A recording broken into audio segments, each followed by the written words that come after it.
Well 8 से जो ये हफ्ता है 8 से 15 तक मार्च तक का जो हफ्ता है हमारे एक्वेरियस दोस्तों के लिए अपनी तर्ज का ही एक ज़बरदस्त किस्म का हफ्ता है, क्योंकि इस हफ्ते में पहली बात तो ये है कि आपका सेकंड हाउस बहुत एक्टिव है। मार्च ने जब से आपका घर छोड़ा आपका सेकंड हाउस बहुत ज़्यादा हाइपर एक्टिव हुआ है, और इस हाइपर एक्टिव हफ्ते में बहुत सारी ऐसी सिचुएशंस हैं जहाँ पर आपको ये देखने की ज़रूरत है कि आप क्या बोल रहे हैं, क्योंकि कुछ कहने से ज़्यादा इस वक्त आपके लिए, यानी कि हर मसला जो है वो कहने से, आपकी बात से शुरू होकर आपकी बात पर ख़त्म हो सकता है। इन चंद दिनों में अपनी कोशिश कीजिए कि आप जो बात कह रहे हैं या जो बात कर रहे हैं, एक तो आपके कॉल फेल में तजाद ना हो, आपको लास्ट वीक भी बताया था।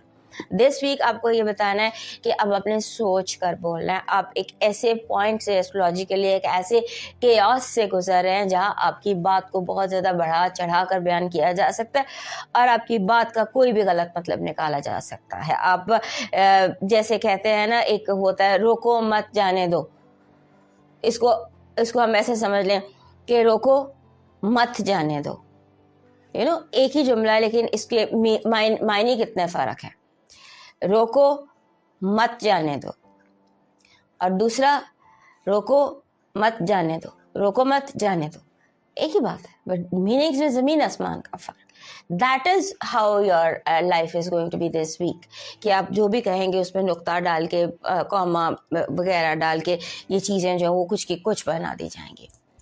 तो जो कहना है आप जितने भी सोच समझ कर करें, बात करें, आपकी बात का बतंगड़ बनेगा ही बनेगा। तो कोशिश ये करें कि आप ये हफ्ता रमज़ान के आखिरी दिन है, आखिरी इसमें दिन है इबादत के, इबादत ज़्यादा कीजिए, मेडिटेट ज़्यादा कीजिए। और अगर आप मेडिटेट नहीं करते हैं या आप मुसलमान नहीं हैं, जो भी आपका रिलीजन है, अपने खुदा से, अपने रब से अपना रब्ता बहाल कीजिए। ज़्यादातर अपना टाइम जो है वो काम करने में, और आपका बेस्ट हाउस इस वक्त है जहाँ आप काम कर सकते हैं वो जॉब है। जॉब, कोई किसी भी चीज़ को जॉब समझ कर लीजिए।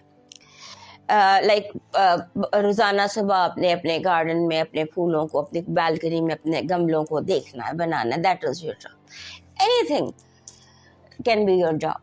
सो बना लीजिए जॉब, और कहीं अपने आप को मसरूफ़ कर लीजिए, किसी ऐसी चीज़ में, ऐसे जगह पर अपने आप को मसरूफ़ कर लीजिए जो आपको बिज़ी रखे, बजाय लोगों के साथ बिला वजह का इंटरेक्शन, लोग बिला वजह आपको खींच के अपने मसलों में लाएं और बात के बतंगड़ बनते जाएं। आप कहें कुछ, लोग करें कुछ, आप वाइट कहें, लोग उसे ब्लैक बना दें। इस तरह की बहुत सारी सिचुएशन से आपको गुजरना पड़ेगा। सो बेस्ट यही है कि आप इससे ना गुजरें। उसके बाद आपका जो सेकंड हाउस है वहाँ पर अंगारक योग है। सेकंड हाउस फाइनेंसेस का होता है। आप अंगारक योग जो होता है वो एम्पलीफाई करता है चीज़ों को इन अ नेगेटिव,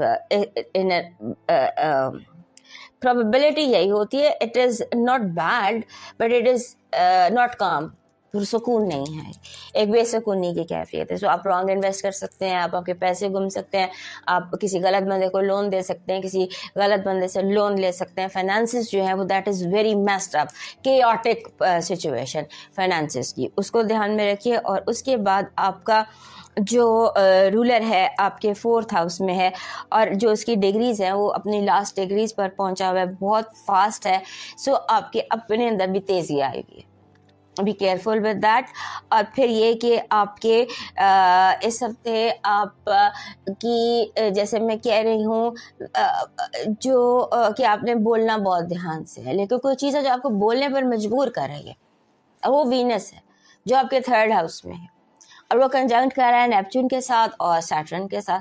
और 3rd हाउस होता है कम्युनिकेशन का, बात करने का, बोलने का, इंटरफेयर करने का दूसरों के मामले में, बहन भाइयों के मामले में ख़ास तौर। सो ये कॉम्प्लिकेशन है जिससे आपको गुजरना पड़ेगा। बहरहाल इसको ध्यान से देख लीजिएगा। एंड गुड न्यूज़, जुपिटर जो है वो आपके 6th हाउस में डायरेक्ट हो गया।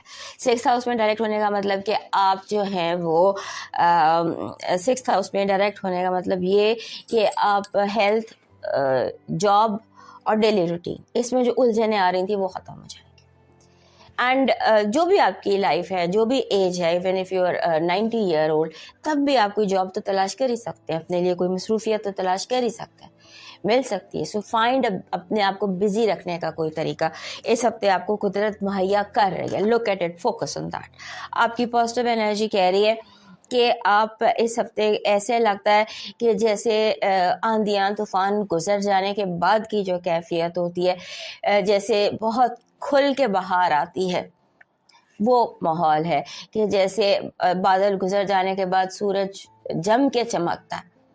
वो सिचुएशन वेरी पॉजिटिव आपकी ज़िंदगी में आपको कुदरत मुहैया करेगी। आपकी नेगेटिव एनर्जी, आपके इर्द गिर्द मौजूद तमाम तर लोगों की आखिरी हद तक ये कोशिश है कि आपके हर काम को रोक दिया जाए, आपके आगे दीवार बन के खड़ा हो जाया जाए।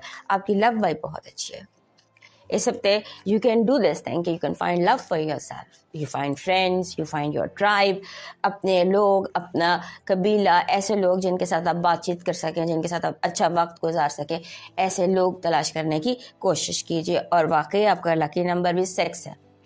6 is a number of love. अपने आप को लव में, लव तलाश करने में, अपने लव लाइफ में जो प्रॉब्लम्स हैं उनको दूर करने में आप अपने आप को बिजी कर सकते हैं। So your lucky number is 6। आपका जो लकी स्टोन है that is blue agate, Neela kick. ये मैं नीला कीक पहना हुआ है, दिस इज नीला कीक। इसका जो ये वाला कलर है दिस इज लाइट ब्लू, फिरोजी जिसे हम कहते हैं। तो ये आपका ये वाला ब्लू समझ लीजिए, फिरोजी से गहरा ब्लू, ये आपका इस हफ्ते का लकी स्टोन है। और वैसे भी ब्लू पत्थर जितने आप रखें आपको सूट करेंगे। आपका जो लकी चार्म है इस हफ्ते का वो है 1 शाख 3 गुलाब या 3 सुर्ख फूल, रेड रोजेस 1 शाख पर 3, पत्ते जितने मर्जी हों। आपका डिवाइन मैसेज कह रहा है कि जो झूठ का जवाब झूठ से देने की ज़रूरत नहीं है। अगर आपको लगे कि अगला बंदा झूठ बोल रहा है लेकिन उससे आपको कोई फ़र्क नहीं पड़ा, तो खामोश होकर गुजर जाइए और कोशिश करें कि अपने दुश्मन की भी इज्जत रखें।